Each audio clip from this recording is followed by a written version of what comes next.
nervous for the Rams, but you got to be a little enthusiastic after being there. Bro, that game atmosphere was ridiculous. The energy, the electricity, that place was rocking. Anyone was there, and a lot of the Super Bucs fans were there too. Tampa Tones. We are joined by Cleve Goon tonight, host of the Pat and Aaron Show of WDAE, Pat Donovan.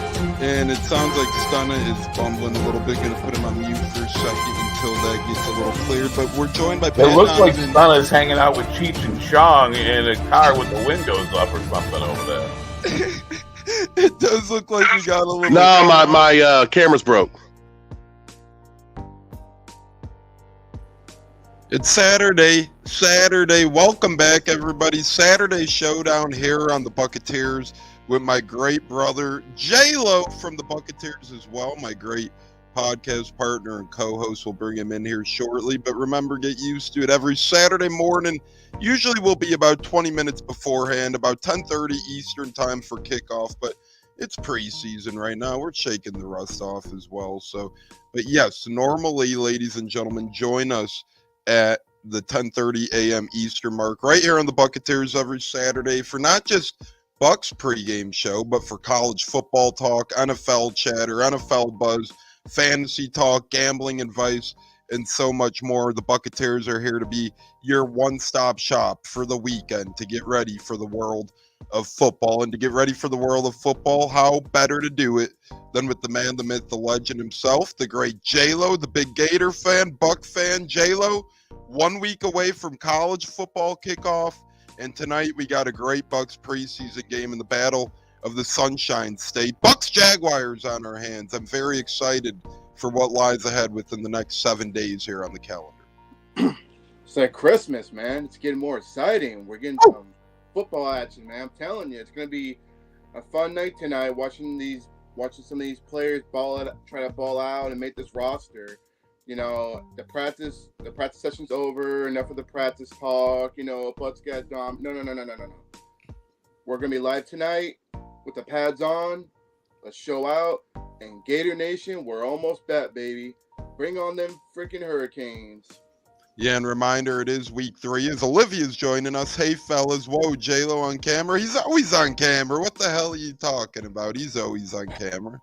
It's just if you get the great J-Lo Foley or just the picture of J-Lo. But regardless, he's always on camera. But thanks for joining us this early, Olive. We do appreciate it. J-Lo, let's get to tonight's game first, and then we'll sift through and get to the NFL, college buzz, and so much more. Bucs Jaguars here, 7 o'clock Eastern time.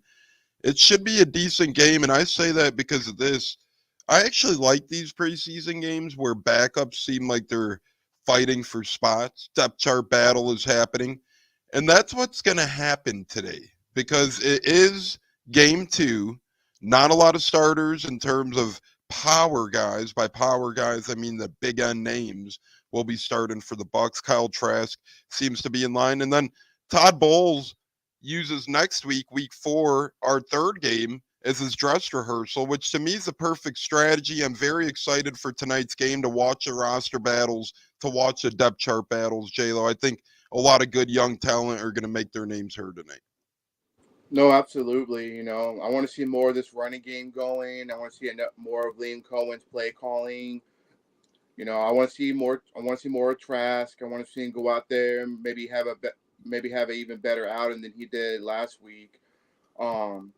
I think there's some wide receiver battles I'm looking forward to. I mean, we got a lot of talented receivers in the room, man. It's going to be fun to watch them get the ball. Devin Kolb, I'm looking forward to watching him. I think we're going to see more reps of him. I'm glad he avoided a big injury because at one point, as the Godfather joins on Facebook, James Rubright, but at one point, J-Lo, I've rewatched the game last week. Again, I had some stuff going on last Saturday, but hey, that's what replay's for, right? So Sunday I watch it, and the cool thing about watching it on Sunday was it's a condensed version, so you don't got to deal with commercials. You don't got to deal with all of that talk. Now, one thing I missed, it was the Bengals preseason announcers, not the great Chris Myers and Rondé Barber on the replay. But what can you do? But yeah, J-Lo, we're lucky that Devin Culp seemingly avoided a concussion or a potential head injury because he got hit hard as Bud Cannibalis and Lucky Lucy are joining as well. Oh yeah, what's up, Lucky Lucy? Oh, I'm sorry, Tone. I blurred out. Repeat what you were No, asking. just Devin Culp's injury. Oh, We Devin avoided a Culp. big one, it seems. Yeah, Todd Bowles said he came back into the game. You know, he didn't really have a concussion. He got evaluated, but he went back in the game, I guess. I never saw him. But, yeah, he's got a big opportunity to step in there, you know, because he's going to be getting the ball a lot because Payne Durham's not playing. I believe he's day-to-day. So this is a big opportunity for him to go out there and ball out, get open, make some big catches in the clutch, and convert to first downs. Yeah, and it seems like we avoided another big one with the Payne Durham injury. I'm glad you brought that up. That's where I was going next. Our own J.C. Allen, great friend of the show, Sports Illustrated, Bucs Game Day.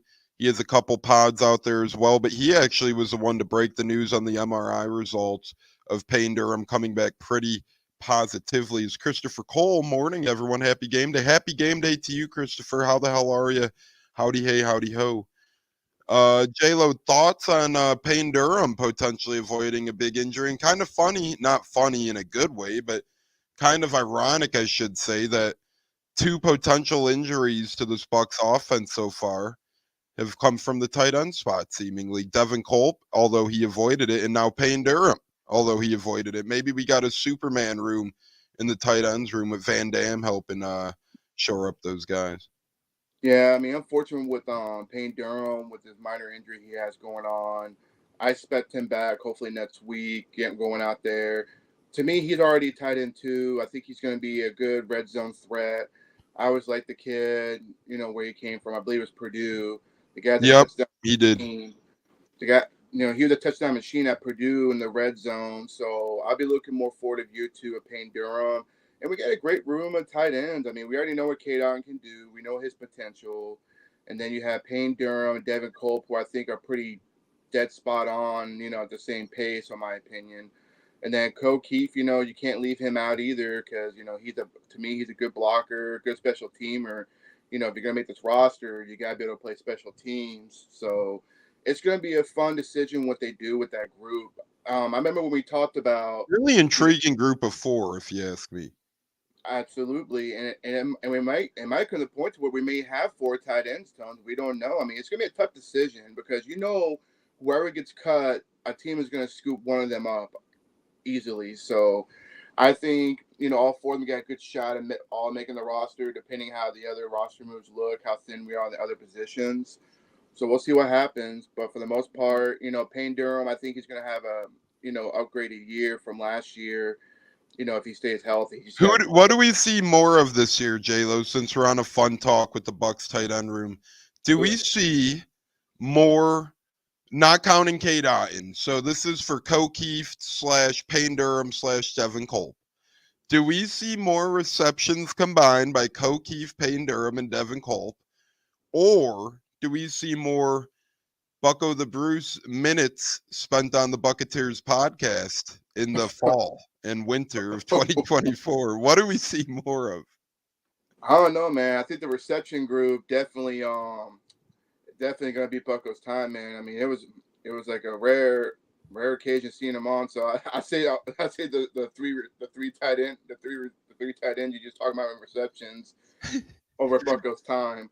Oh man, I love the Buccaneers. JC in the house. Sup, fellas? Acknowledge me. We all acknowledge you, JC. At least most of the time, unless you're not. No, I'm kidding. You're the man, JC. We love you, buddy. Welcome in. We hope to have you on soon, maybe this week or next Saturday. We can get you on, as we are here on our Saturday Showdown show live on the Buccaneers podcast right now on YouTube. We're live on Bucs Life LLC Facebook page as well. You can catch us on multiple outlets for the replay. You can catch us on multiple outlets for the replay: Apple, Spotify, Google, and so much more. As Bud acknowledges JC. JC says 80 to 85 receptions from the tight end room. Yeah, I don't know what'll win, that or Bucko, especially if you take out K. Dotton's receptions.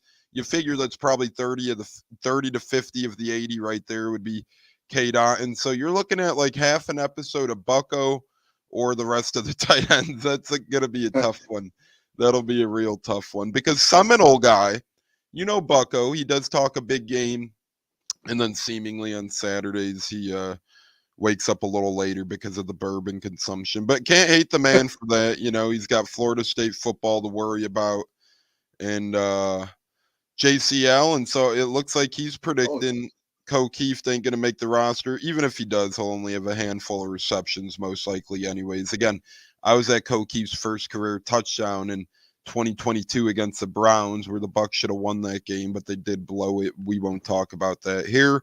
Bat W, sup, Bucs fans, sup, Bat.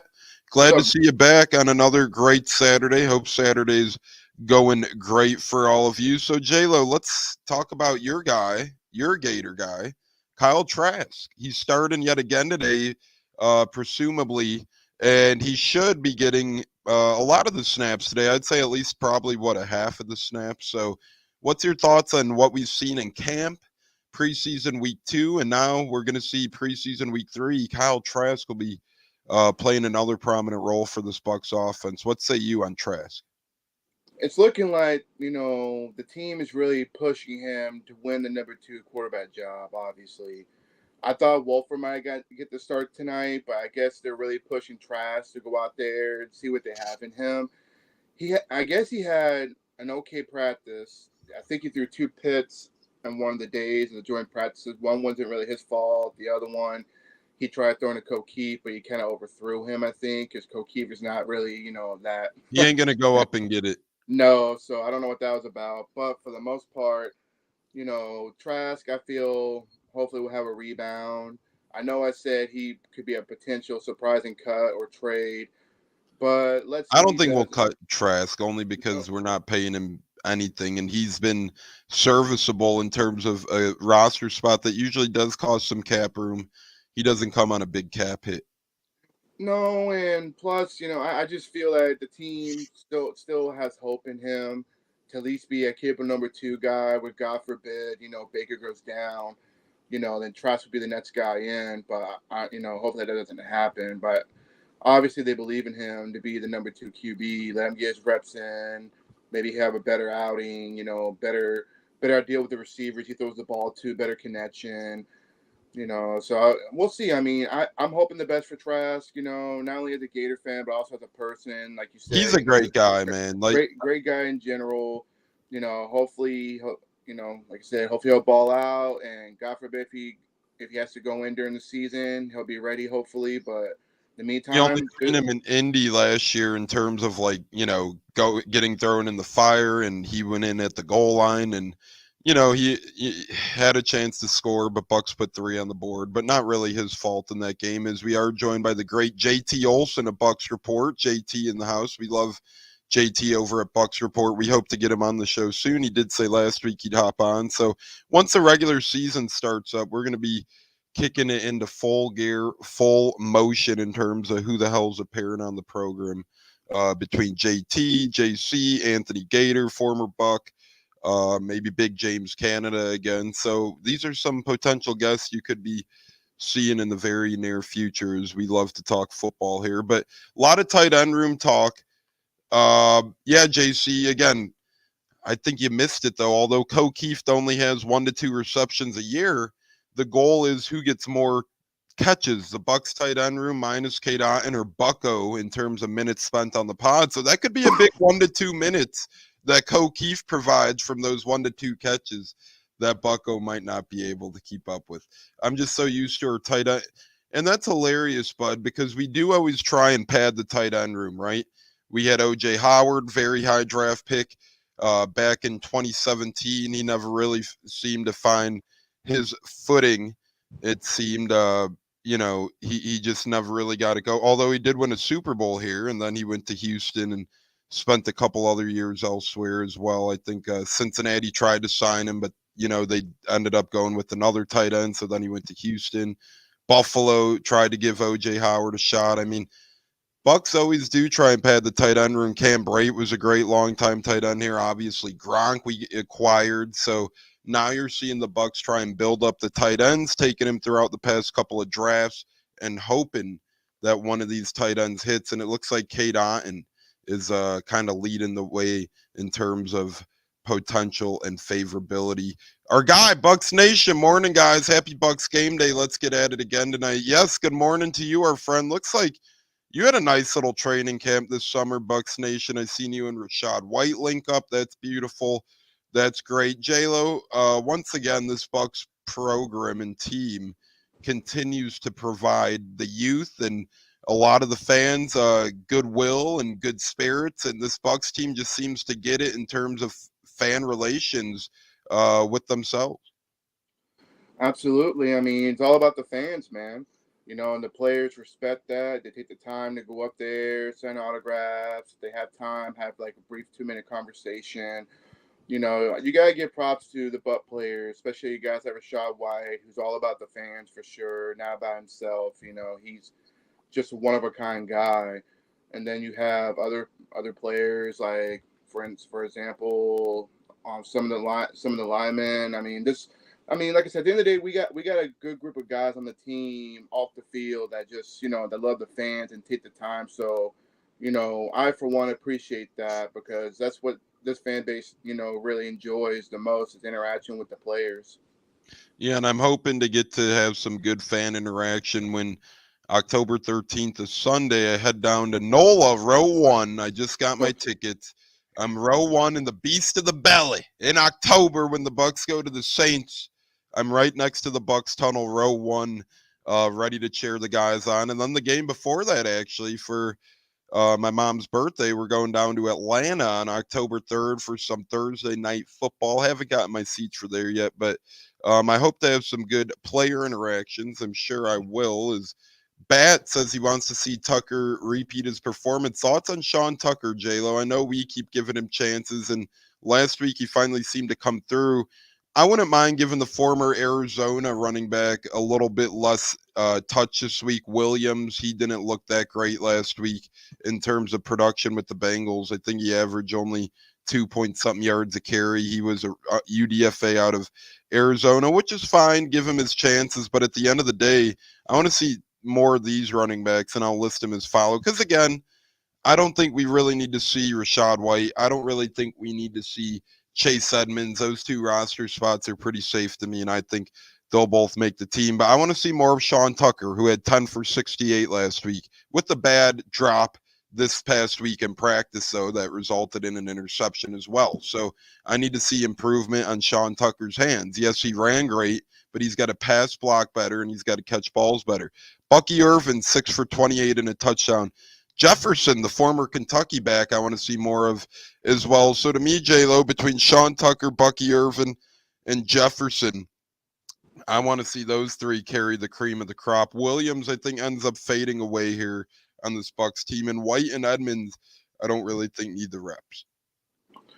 No, absolutely. I mean, you nailed it on the head. I mean, I think we'll see a lot of Bucky Irving the first couple of drives, maybe even more.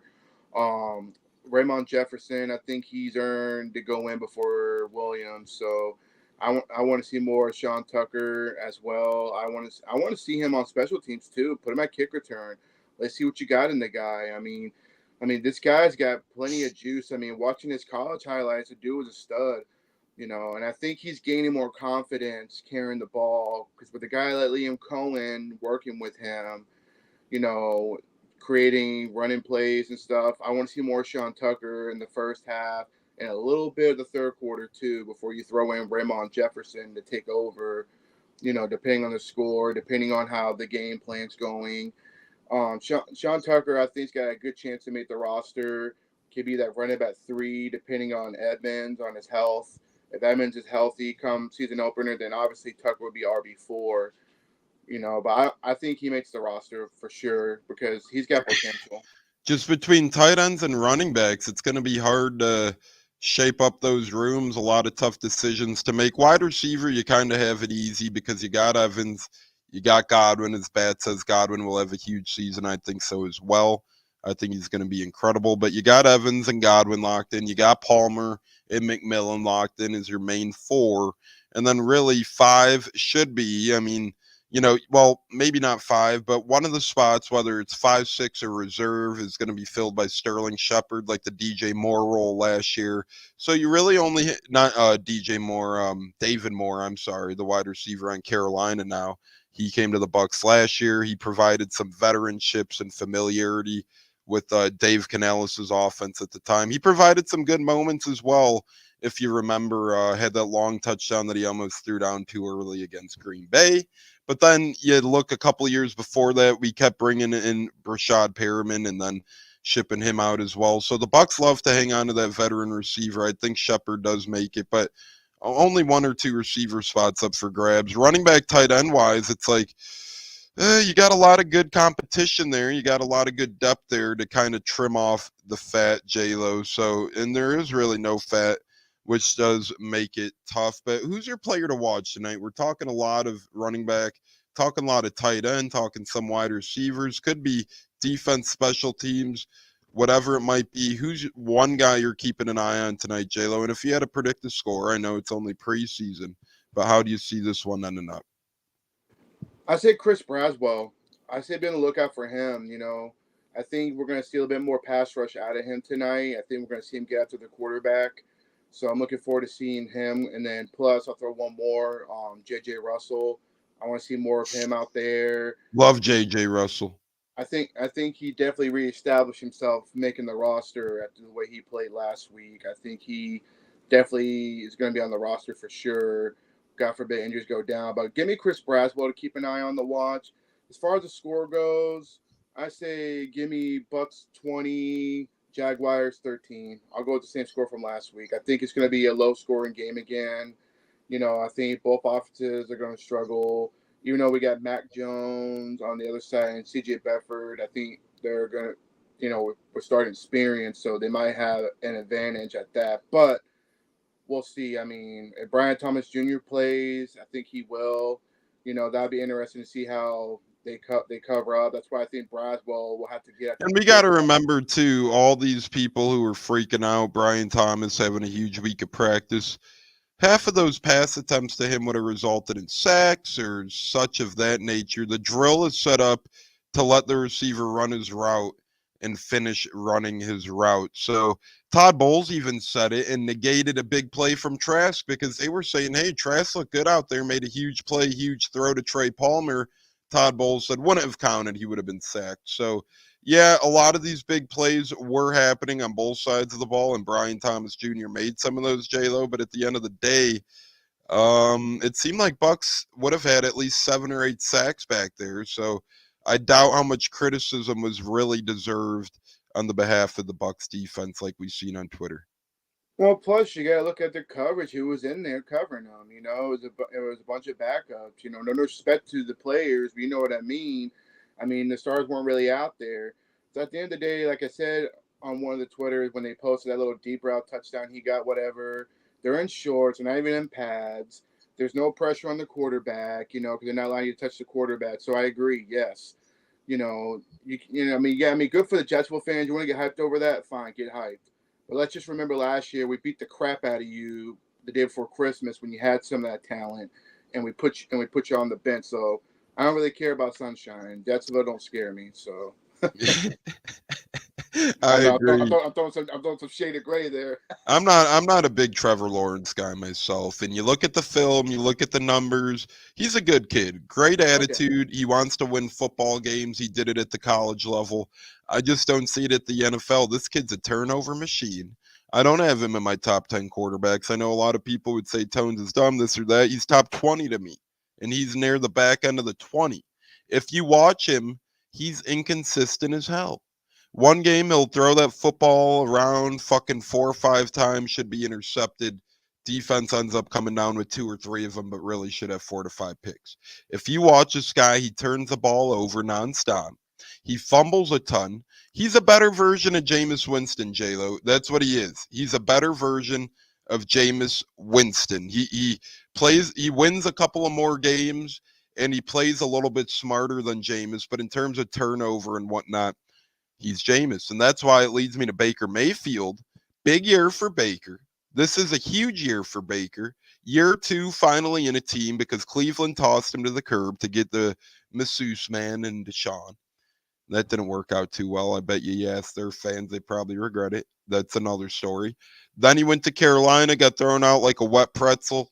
Rams said, we have no interest in bringing you back. And then he lands with the Buccaneers. And what does he do last year? Not only bring this team to the playoffs for the 4th straight season and the 3rd straight division title, but he wins a playoff game against a team with a better record than him. And he takes a quote, and he didn't take a huge pay cut, but he took a team-friendly deal in terms of how the contract's structured for multiple reasons. Bucs could technically get out from his contract after 1 year. Say Baker does extremely poor, he looks awful, which won't happen, but I'm just saying the Bucs can technically get out of Baker Mayfield's contract after a year and feel comfortable. And number 2, as Bat says, Baker taking in the 30 to 35 million a year range and not the 50 to 60 crazy money we're seeing nowadays. But with Baker, it feels disgusting saying this, but only taking 30 to 35 mil a year, it allows us to flirt with guys like Chris Godwin next offseason, J-Lo. And I do think I have a prediction right now, because by the time next year hits, Evans will only have the 1 year left on his deal. I predict that we sign Godwin to a 3-year deal. 3 years, 63 million in total, so 21 million a year, with some incentives built in for Godwin. And then that way, Evans will get 1 more contract from us. He'll get 2 years as well. And then I think he ends up retiring after 4 more seasons, Mike Evans. Hopefully not, but I think he's got 4 more good seasons. And that's good seasons left in the tank. So I would lay it out where I give Godwin after this year 3 for 63. And that gives you the ability to be flexible with the guy like Evans once again when free agency does hit for him in 2 years. You're not overpaying Godwin. You'll still have Godwin at that point in time, 2 years for $42 million left on his contract, which ain't bad at all. So then you could turn around to Mike Evans and either give him a nice 1-year deal that really pads his pocket, or you give him a 2-year deal where it's a little more team friendly. But either way, J-Lo, I am very confident now that Chris Godwin is a Buccaneer for a very, very good time ahead. I think we give him 3 years, 63 million is my prediction, with incentives built in. Hey, we win this X amount of playoff games, you get this money. You get this X amount of catches, you get this money. We win the Super Bowl, you get this money, So Godwin will have the ability to make more money by his play, but I think 3 years, 63 million, J-Lo, is right where this Bucs team could sign Godwin. Yes, it will be costly, but at the end of the day, it won't be a Devontae Smith type contract. It won't be a Jalen Waddle type contract where it's all of a sudden, holy shit, this team's paying Tyreek Hill 30 million, Waddle 25, 26 million. You know what I'm saying? It'll be more reasonable. And I think we have the right front office with Jacqueline Davidson and Mike Greenberg and John Spytek and Jason Light and Shelton Quarles, et cetera, et cetera. This will get done. I'm a true believer at that. No, absolutely. I like that prediction. I think that's a good number on Godwin for sure. Let's face facts. Godwin don't get the respect he deserves, for the most part. I understand that injury really kind of dent him a little bit. But I think this will be probably his best year as a Buccaneer. That's what I'm predicting as far as not contract, but stat-wise. I think we're going to see a Godwin a lot in the slot, which is where he was dominant at. And I think he's at 100% full go. I think that injury is way past him now. I think we're going to see a lot of him. And I think 21 million is a pretty good deal. That way we can set up for Evans in the future and lock him in as a Buccaneer for life. Or maybe we'll just do a 1 year like we do with Levante David and see if he wants to keep playing or not. It could be that route too. But too early to tell. Right now, we're here, almost football season. Let's see what the fellas bring to the table. But as far as Godwin goes, I expect a big year out of him. Like I said, probably his best year since he's been on the team. Yeah, and if you were to say this, J-Lo, one wide receiver not named Godwin or Evans or McMillan or Palmer that you think could make an impact this year? Ooh, tough one. I have to say Miller. I like what Miller brings. I believe it's Ryan Miller. That's his name, Ryan Yeah, Miller. and he follows me. He's out of Furman. He was a tight Yeah. end out of college, and now he's a wide receiver. Oh yeah. He looks like he could be something special. I think he'll probably start as a special teamer if he makes the roster with that sixth spot or fifth spot, whatever they decide to do. I can see him being a contributor on special teams and then work his way in as a maybe on certain plays they can use him, utilize his strength and speed, getting open. So that's what I think will be a good one to look out for, if you ask me. Yeah, and there's just good amount. The thing with Rakim Jarrett, I think he's going to be one of those guys that gets banged up often. I think he's going to get hurt a lot. Sadly, it showed his rookie year. Now it's showing in camp a little bit. Bud says Sterling with the game winner. I think Sterling Shepard will be the David Moore in the Brashad pyramid of years past, where at first, we might not use him a lot, but down the stretch, J-Lo, we're going to turn to him and lean on him a lot. So my score prediction for tonight, I'm going to say 23-17 Bucs end up winning. And by the way, if you listen to me and J-Lo last week and you bet some preseason ball and you bet the Bucs money line, you probably did pretty good because their money line was times 215. So that means if you bet 20 on their money line last week, you would have won about $45, $48. That's pretty damn good money right there. And that's what happened to me. So I'll say that. But my score prediction 23-17 and my player of the game prediction, or not player of the game, but player to watch out for. You said Braswell, and I think you said Tucker, right? Braswell and Tucker. JJ Russell. JJ Russell, that's right. So, well, Jack, we'll get to you in a second. We'll get to the Falcons in a second. Yeah. I need some time for that. But I'll say this. My player to watch out for today, and it might seem like a silly one, but is Jake Camarda. And I think he's okay. I think he's fine. I really do. But I'm interested to see how he responds if he's chin up attitude about it or he pouts about it. Bucs brought in a punter for quote unquote competition. We all know Camarda is going to be the punter. But I just want to see Camarda go out there this week and say, hey, I'm just going to own. I don't care it's preseason. I'm just going to go out there and punt this ball the way I know how to punt this football. And we'll see, though. I know he might have had a sore leg. I know they brought in this punter to maybe give him some kicks off and whatnot. So whatever the case may be, whether he plays a lot or a little, I'm just going to keep my eye on Jake Camarda. He's one of the best punters in the league, in my opinion. And to me, a lot of fans were giving him shit. It's preseason, folks. It's preseason. So I hope Camarda goes out there and just shuts these morons, I'll keep it nicely up. The ones who are, oh yeah, this is kicking competition. No, it's not, guys. No, it's not. Jake Camarda's here to stay. So I hope Jake Camarda does some shutting of the mouths today. Hope or in the near future in general, I just hope Jake Camarda goes out there. And Eli Klein continues to look great. Last week we said look out for him. I think continue to look out for him this week. If he could get a little bit better at pass pro, he's going to be a really good offensive lineman in this league, J-Lo. And at the same token, I'm going to keep my eye on as well another player here. I'm going to look in the secondary.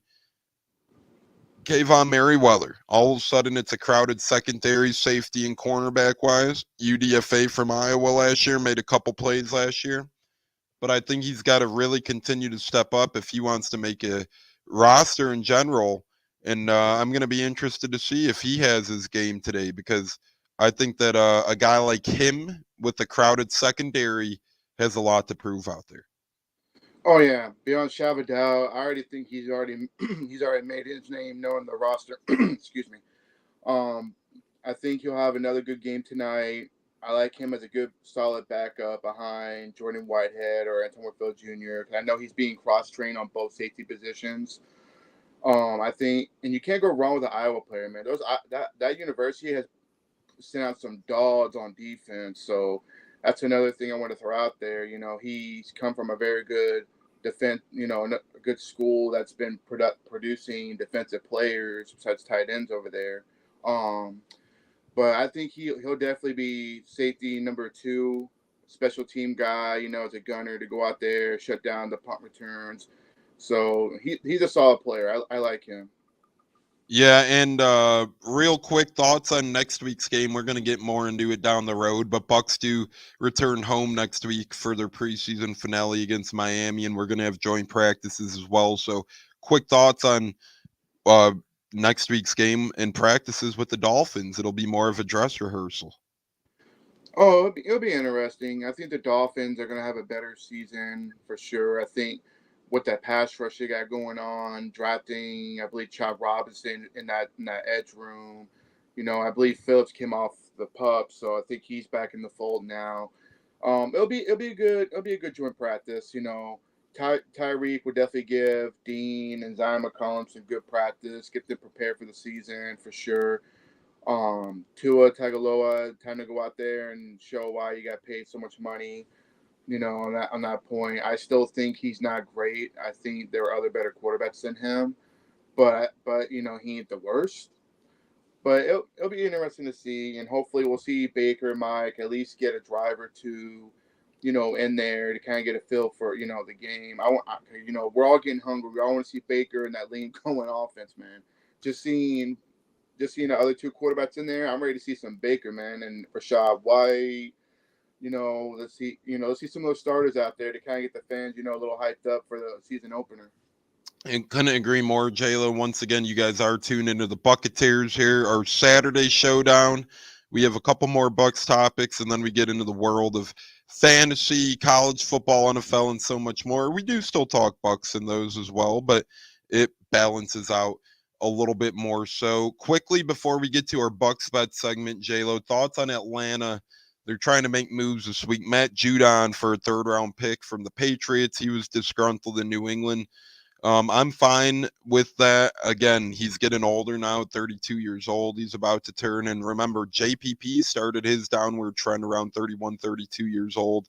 A lot of defenders do. So thoughts on Judon to Atlanta? I hope they give him a lot of money for a long time. I hope they overpay, so to speak. And then Justin Simmons, interesting move there to me because they already have a lot of pretty formidable secondary options. So now him and Bates will be back there. What questions me about Simmons is, he was still a free agent. So, what was he waiting for? What was he looking out for? What were teams seeing that, prevented them from potentially signing him early on in free agency, in my opinion? And then, you got a lot of good safety options back there. So they're going to have to bench somebody formidable. And Justin Simmons and Jesse Bates are more of the similar safety roles.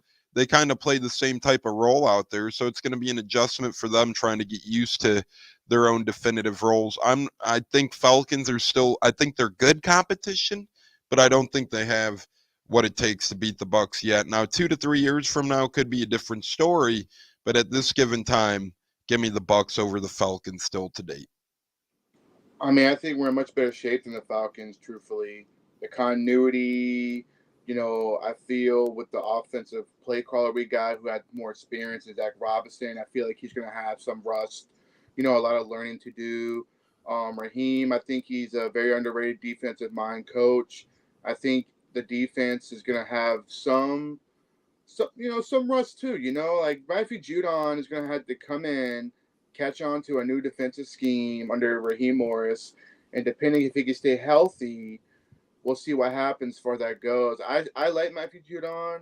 I think he still got some gas in the tank. I don't think he's going to be like a sack leader, but I think he'll bring a good veteran presence in there and get close to 10 sacks, depending how the Falcons come together.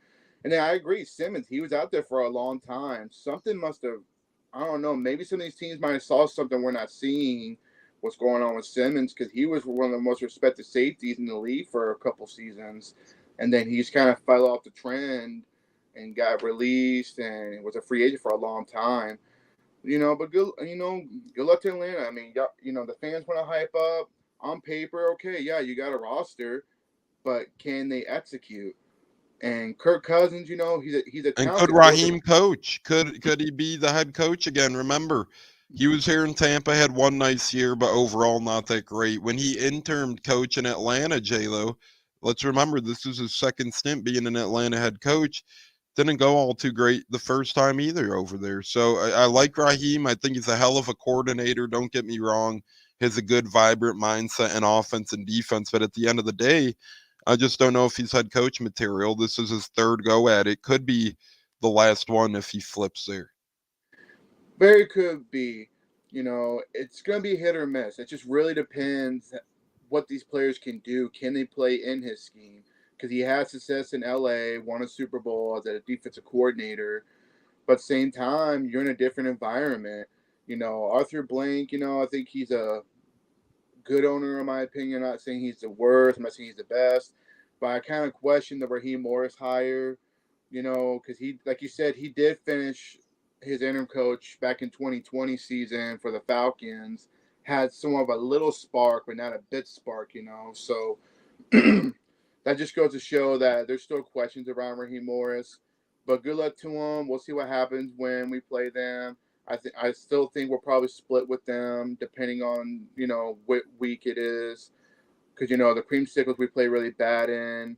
And then Thursday night in Atlanta where you go to, which I hope they win, you know, in your favor. Because I hear it's a pretty fun environment over there. A very intriguing environment over there at the stadium. As a great Elmo Nito's joining us on Facebook as well. Keep going, J-Lo. Yeah, but for the most part, we'll see what happens. I still think they'll be an average team just because learning the system and all that. And can Kirk Cousins really play a full season after coming back from a torn Achilles? Because, you know, those aren't easy to come back from, whether the hype is or not. You know, I think that's why they took Michael Penix, because the Falcons are just not. And they still have Taylor Heineke as well. Exactly. I mean, and they're guaranteeing $100 million for Kirk Cousins, you know, taking a big gamble on him, even though he's at, 36, 37 years old. We don't know how he's going to be able to play, you know, coming back from an injury like that. And their line is pretty solid. They're not terrible, but continuity, man. And I really think that Atlanta will probably – I give them 8 to 9 wins. I'll give them 8, 9 wins just to be fair. Just because our division is still coming. I mean, we're not terrible like we were a couple of years ago, but I think we're much better. But I just don't see them winning more than 9 games, just because the continuity, they got to get used to each other. And like I said, all new coaching over there, you know, all new coaching. When you have new coaching, you don't know what you're going to get out of them. I love that point, and I also want to bring up Bat W. He says he's concerned about starters being out of sync for Washington game. I'm not, for a couple of reasons. A, because again, next week will be our dress rehearsal, so the last game before the regular season is when the preseason, or is when the regular season starters should be playing. So they will be playing the last week of preseason, week 4 next week against Miami. We've had practices with Jacksonville. Now we're going to have practices with Miami next week. And J-Lo, regardless, you could play them all you want week 1 and 2 and 3, but there's still about a week and a half, a 2-week gap between preseason and the regular season. So either way you slice the cake, J-Lo, I think health is more important. And week 1 through 3, you're often going to see rust regardless of how much they play in the preseason, just because it's a different mindset. So I'm not really worried about that, to be honest. And yes, losing to Washington would be a disaster, but nobody thought the Lions would be as good as they were last year. Week 1, they beat Kansas City. Did you see Kansas City spiral and go into panic? No. So maybe Washington, they're not going to win week 1, but just say if they magically did, long season ahead, yes, I know beating Washington would be a huge step in the right direction for this Bucs team, and I do think we beat them pretty good, but the season ain't over if we did, knock on wood, drop to them. No, not at all. Listen, you know, unfortunately, you know, shit does happen. Sometimes you might drop the first week because you're a little rusty, you know, and plus, you know, rookie quarterback, we love making them look really good in their very first game. I can name a few.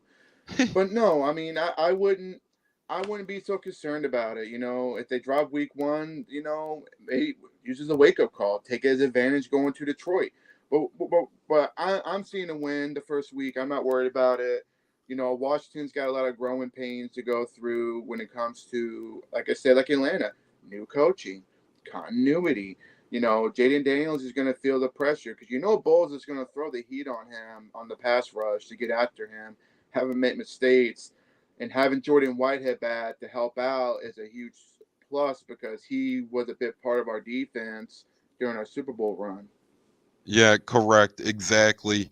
And, just this Washington team, J-Lo, they're going to be one of those teams as well that'll just be hard to gauge week one. They got a new head coach, a new rookie quarterback. They're going to be throwing the kitchen sink at the Bucs. They're going to be giving us all that might be hard to handle, right? So we're going to be interested in that game. Again, I think the Bucs win, but it very much so has a game that could be a trap game written on it. I don't think it is. I don't think it is, but it's week one. That's a week in the NFL where you never know what the hell might happen. If anything, is week one. So I wouldn't be too worried about the Commandos game.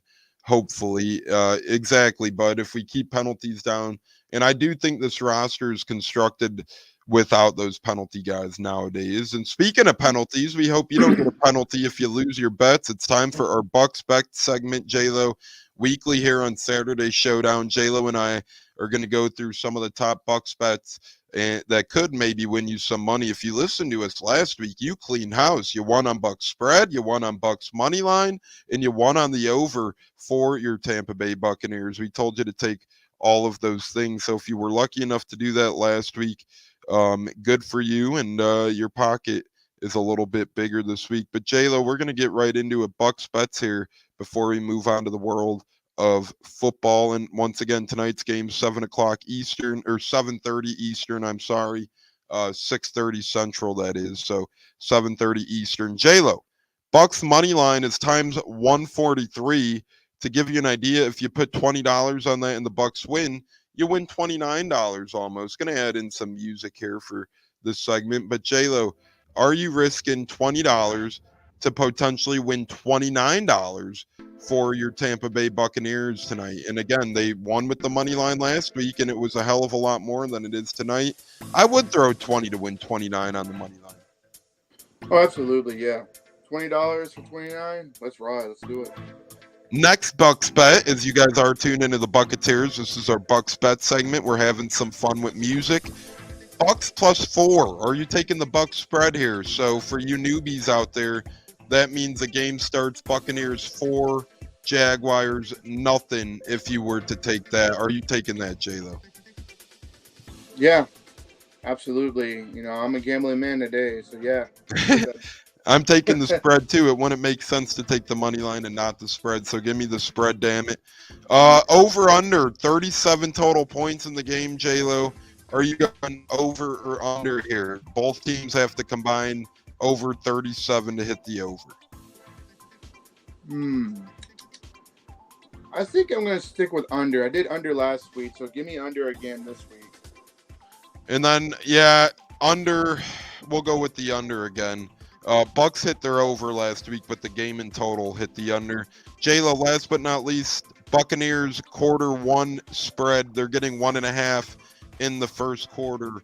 Are you taking that? So they could be down by 1 point and you still win after the first quarter. Are you taking Bucs +1.5 in Q1? Bet. Run it. Because, usually we like being behind, playing behind, and when we come back. So let's do that, yeah. All right, so yeah, you're thinking maybe 6 to 7 type game after first quarter, maybe 0-0. So either way, you'd win as long as the Bucs are within that point of margin. I think I'm in the same boat right there. So, yeah, very small Bucs bets in preseason. You don't really get into the nooks and crannies of it in terms of touchdown scores, over/under guys, yardage-wise, stuff like that in the preseason. So that's our Bucs Bet segment here on the Buccaneers as we continue here now. Going to pivot from Bucs talk a little bit to some other football talk. And J-Lo, other football talk on our hands. By the way, Joey Nips will be joining us weekly, but he's on vacation today. He's in St. Louis visiting some buddies, so hopefully his hands are where we can see him and he's not in a dangerous spot out there in St. Louis. But J-Lo, Joey's probably bricked up right now somewhere down the road. But we're going to talk about some other stuff here. And real quick, before we pivot to that other stuff, though, what's your plans for the game tonight? Are you gonna watch a game like it's a regular season one? Are you gonna cook some food? What's your goal for Bucs Jags tonight? I think I'm gonna go to the grocery store later, get some burgers. We're gonna have some. My brother and I are gonna have some friends over because after the Bucs game, we're gonna watch the UFC event tonight. Good So, UFC cards too. oh yeah, absolutely. But yeah, I think I'm gonna grill out on the grill, make some burgers, dogs, something simple, dimple.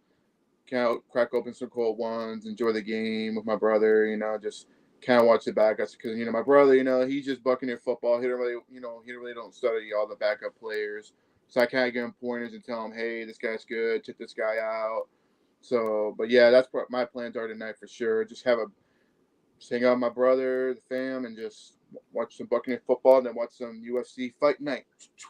I'll be in the same boat. I'm just gonna probably get some grub. I don't know what yet, but thinking tacos maybe. Not really sure. Tacos sound pretty fire though, but might get some tacos. Enjoy. There's a ton of preseason football on today. And then there is a ton of fights tonight as well on UFC, AEW Rampage tonight. There's just so much, or not Rampage, I'm sorry, Collision is tonight. There's just so much on the forefront on the television, but mainly Bucs football. I'll get some good eats and enjoy. Speaking of good eats and enjoy, J-Lo, 1 week from today, we have regular season football on our hands. Yes, Marv Albert voice. Yes, as we have made it, J-Lo. This is the last week without regular season football between college and NFL until the Super Bowl, because I count the Pro Bowl, whatever, as a regular game. So, J-Lo, take it as this. Next week 0, college football, going to go through the slate here. Not a great one, but it's an appetizer. It gets your feet wet. It gets you ready for the regular season. So 12 o'clock noon next week, Eastern time, you have 10th ranked Florida State taking on Georgia Tech. That'll be a fun one. That's across the pond in Europe over there. Florida State right now, minus 11.5, over under 56.5. Montana State travels to New Mexico to take on the Lobos, and that game's at 4 o'clock on FS1. Florida State, Georgia Tech's on ESPN. Montana State, New Mexico, 4 o'clock Eastern on Fox Sports 1. Right now, Montana State, believe it or not, favored by 9 points. This is the second best game of the day coming up here after Florida State, Georgia Tech, and that game is SMU, Nevada on CBS Sports Network, 8 o'clock at night. That'll be a pretty good one. SMU did switch conferences, remember. Now they're in the ACC. They're playing Power 5 football, SMU is. So that'll be a lot of fun. They're laying 27.5 points against Nevada. I think that'll be closer than that spread indicates. And then for you insomniacs out there, for you football fans, you got to love it. 11:59 Eastern, not midnight, but 1 minute before at 11:59 Eastern, Delaware State travels across the country to take on the team of Hawaii, and they're always on late at night. So, J-Lo, we do get 4 college football games next Saturday on week 0, and at least all of them have a team that's eligible for the playoffs on there between New Mexico, Hawaii, and the likes of that. But I'm just excited we do get real football on our hands next week. Oh, absolutely. The game in Dublin, Ireland is going to be fun to watch, even though I'm not a Florida State fan. As Bucko likes to pick at me, being a Gator fan. But it'll be fun to watch. I'll definitely be in tune for that for sure. Going international. Georgia Tech may give them a little run for their money at first. That first game they always be rusty. I'll kind of root for Georgia Tech, but anyway. But I'm looking forward to that. And I'll try to tune into some of those other college games. Because I'm like you, it's football. It doesn't matter really what team it is.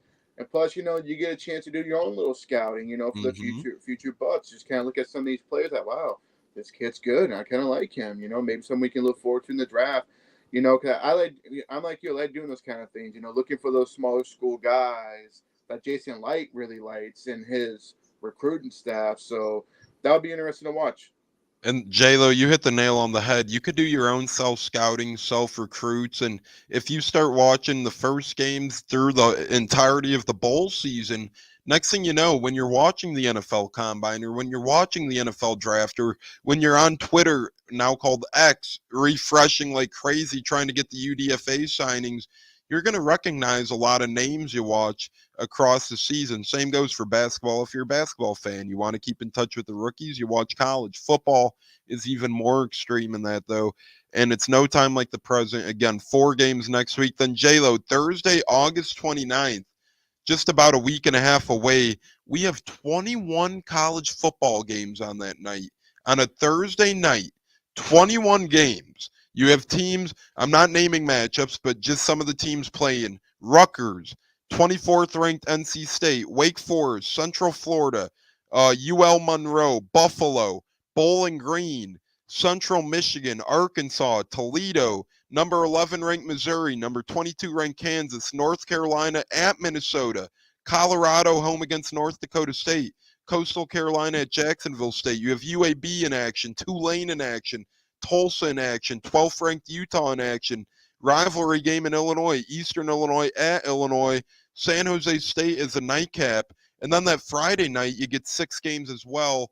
You get Lehigh at Army, Temple at 16 ranked Oklahoma, FAU at Michigan State, Elon at Duke, Western Michigan at Wisconsin, the nightcapper, TCU and Stanford. So between a week from Thursday and a week from Friday, J-Lo, we get 28 games combined on our hands for some college football. That's some good stuff. Absolutely, man. In the words of Will Ferrell and Step Brothers, so many activities, so much things going on. Let's fucking go, man. Before we move to some NFL talk, last little bit of college football talk. Do you enjoy week 0? And if you do you think they should expand it? So next week, I feel like back in the week 0 keeps becoming more of a thing.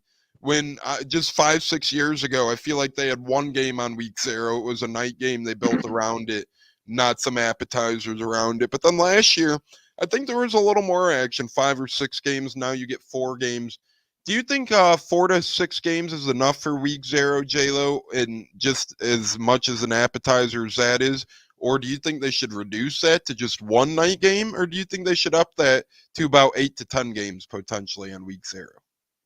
I say you get more appetizers, man. 8 to 10, man. I mean, one game's never enough. You know, you want to kind of spend a little bit in the time slots, you know, on that week 0. I'm all for it, you know. Keep, you know, more appetizers, man. You know, we hungry, man. We big boys, man. We like to eat.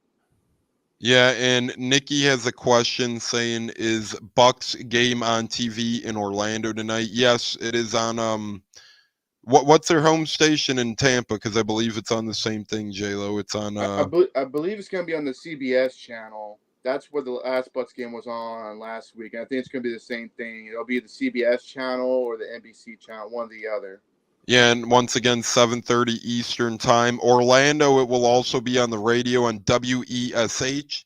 So if you are looking to listen on the Orlando radio, it'll be on in the Pensacola radio and Panama City radio as well. And if you can't do any of that, DM me and I'll tell you a nice little way you could maybe watch this game. Speaking of watching this game, J-Lo, is Kenny Pickett in danger of watching games for the Eagles this year as a third stringer, perhaps? I don't think so. I think this is one of those things the media is over fluffing.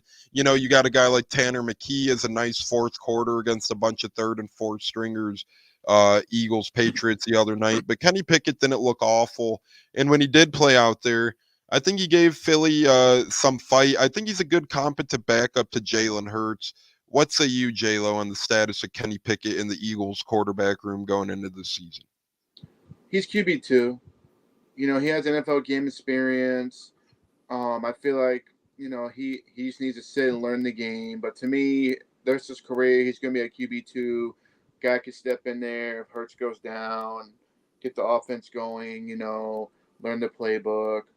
You know, unfortunately, you know, I had a lot of hope for him when he got drafted by Pittsburgh. You know, but at the end of the day, he's just QB2 to me, and I think he'll take it. I think McKee's got a lot to learn. I think he's gonna, you know, learn a lot from both Hurts and him on two perspectives. So, yeah, I say QB2.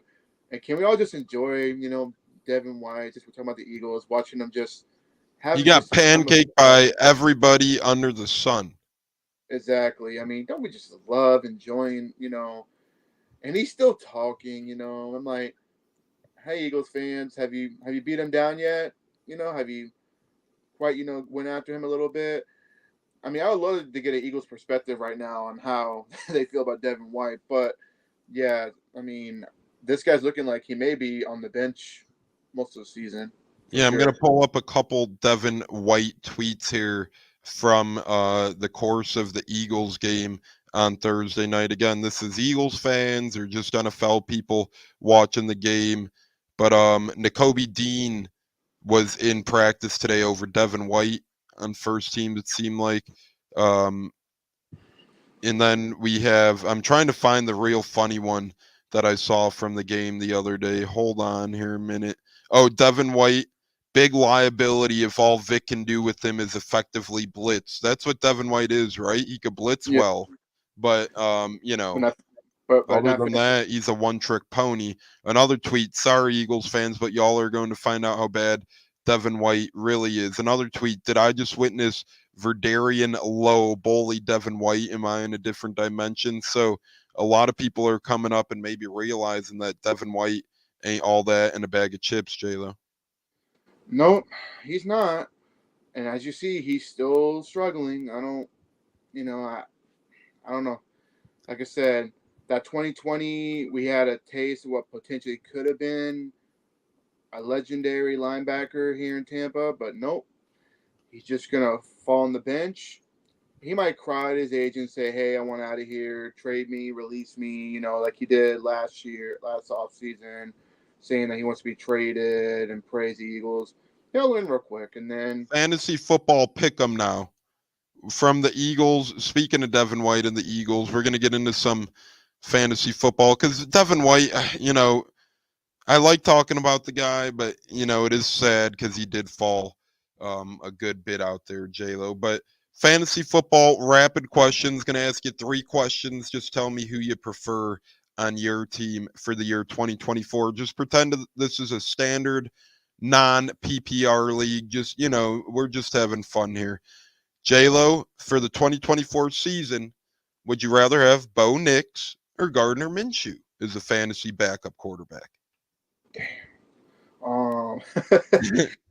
Give me Bo Nix, man. I'm sorry, Uncle Rico. I'm going with Bo Nix. I like that kid. I mean, I think he's gonna have a pretty good career in Denver, whether Peyton's there or not. I liked what I saw when I watched him in the Indy game.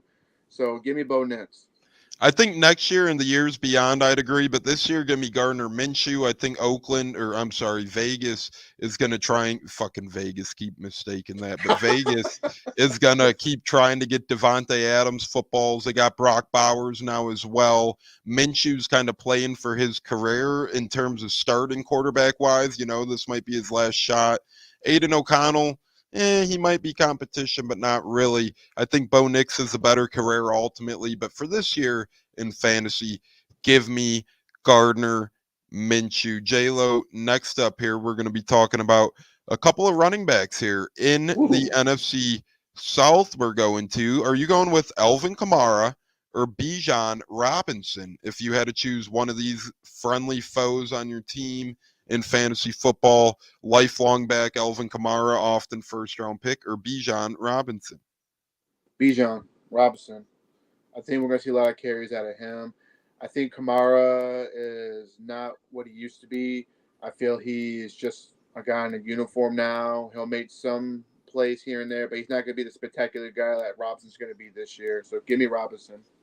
Yeah, I'm going to go with Bijan Robinson. Actually, no, I'm mistaken. I'm going to go with Alvin Kamara only because I think the Falcons have incredible running back depth. I think they have so many weapons on their team. It's going to be hard to get Bijan that football. And, we've seen a lackadaisical approach with him from the coaching staff last year. Saints will really need Alvin Kamara. They're going to have to make him the focal point on that offense if they want to succeed. I think that's where they go early and often this year. Alvin Kamara. Last but not least, J-Lo, battle of the wide receivers. If you had to pick one on your team, are you going with Justin Jefferson without having anyone other than Sam Darnold to throw him footballs? Or are you going to go with Stephon Diggs in a new team, new city with CJ Stroud throwing him footballs if you had to pick? I got to go with Jetta, man. I think with the Texans, with the receiving core they got, I think Jetta is going to get more touches in Minnesota especially with their receiver depth kind of declining a little bit because of Addison going down. I don't know what his report is on his injury. So give me Jetta. And Bud says he thinks Saints. I don't think so, Bud. Remember, Tyler Algier's very young, and he just had 1,000 yards a couple of years ago as well. I know Saints have Jamal Williams, but he was ass last year. And then other than Jamal Williams, they don't really Pokemon guy. Yeah, he was so bad last year. I mean, he was just really bad, and we'll leave it at that. But on paper, yeah, you look at it, Jamal Williams, he looks pretty good. But last year he averaged 2.9 yards a carry, J-Lo. That's just not going to cut it in any NFL world. Moving on, what preseason game outside the Bucs are you looking forward to most this weekend, J-Lo? I'll go around the board here quickly. Preseason wise, what one of these games could be today, could be tomorrow, are you looking forward to the most? Falcons Ravens just kicked off a minute ago. Giants at Houston takes place in an hour. Bengals at Bears 1:00 Eastern. Lions Chiefs 4:00 Eastern. Vikings Browns 4:25 Eastern. Seahawks Titans 7 p.m. Cardinals Colts 7 p.m. Commandos Dolphins 7 p.m. Jets Panthers 7 p.m. Bills Steelers 7 p.m. Battle of LA Rams Chargers 7:05. Cowboys Raiders night game tonight 10 Eastern. That's a lot of fun. Then tomorrow you get 2 night games. Packers at Broncos 8:00. Saints at Niners 8:00. Anything tickle your fancy out of all of those, J-Lo? I say Commanders and Dolphins. I want to keep watching the Commanders. I want to see Jaden Daniels another game. I want to see if he progressed or not from last week. I mean, he had a pretty good first game last weekend. So give me the Commanders and Dolphins later. I'll be keeping my eye out on that one while the Bucs are playing the Jaguars. We have allies on both sides. Dolphin, she's a nice Dolphins gal, and then command this podcast as well. Our friends over for the Commandos, so that's a good one. I'm going to go ahead and say Falcons Ravens. That just kicked off right now for those of you wanted to watch. Go watch as soon as we log off here in a couple minutes, but I'm going with that one to see how this big bad Falcons Super Bowl contending team looks. J-Lo, it's about that time here on the Saturday Showdown. And remember, if you are watching on YouTube, hit that like and subscribe button, turn that notification bell on. And if you did miss us, catch the replay on YouTube, Apple, Spotify, Google, Facebook on Bucs Life LLC, so much more. J-Lo, as we prep for Bucs Jaguars tonight, college football right around the corner, and so much more. What's your final word for the program? Then we'll be back Tuesday night, most likely. But what's your final word, J-Lo, before Tuesday? Buckle up, Bucs fans. We got a game tonight. And let's see some more running game, run the ball down their throats. Let's see the pass rush, get out to the quarterback. You know, Braswell, go out there, get you 2 or 3 sets, buddy. Let's do it. Go Bucs. Touchdown, Tampa Bay. Go Bucs. Fire the damn cannons. Devin Culp over the middle of the end zone. Touchdown from Kyle Trask. Bucs win. Bucs win. Bucs win. 23-17 over Jacksonville. Tones Decker off. Here is Bud Cannibals. Fire the damn cannons, Bud. Go Bucs. Go Bucs. Go Bucs. J-Lo, was a really fun show yet again. I'm liking the Saturday Showdown a lot. Remember, Joey Nips will be joining us weekly in the second half to talk all the football. People like J.C. Allen, J.T. Olson, Anthony Gator, Big James Canada, and so much more will be joining us weekly here. Get your football weekend started right as we lead you right up to college football kickoff every Saturday, 10:30 Eastern. Previewing Bucs games, previewing college football, talking fantasy football, talking gambling football, and so much more here on the Buccaneers. J-Lo, it's been a great one. You enjoy your Saturday, brother. I'll talk to you soon, my friend. Yes, sir. Take care, man. Stay safe. Go Bucs, go Bucs, go Bucs. Stay safe to you, my friend. Hello to your daughters as well. It's been awesome. J-Lo and Tampa Tones here on the Buccaneers. Spread the love, share the episode, and do everything you can. We appreciate it. Love you all. God bless and peace out. Stay safe. Peace. Go Bucs. Deuces. Fire the damn cannons.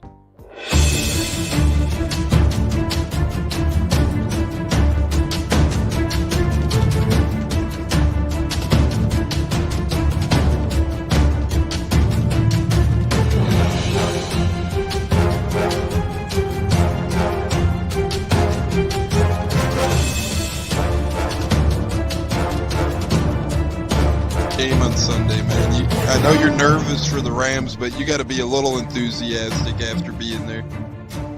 Bro, that game atmosphere was just ridiculous. The energy, the electricity. That place was rocking. Anyone was there, and a lot of the Super Bucs fans were there too. The Bucs. Tampa Tones. We are joined by lead goon tonight, host of the Pat and Aaron Show of WDAE, Pat Donovan. And it sounds like Stunna is bumbling a little bit. Going to put him on mute for a second until that gets a little cleared. But we're joined by Pat It looks like Donovan. Stunna's hanging out with Cheech and Chong in a car with the windows up or something over there.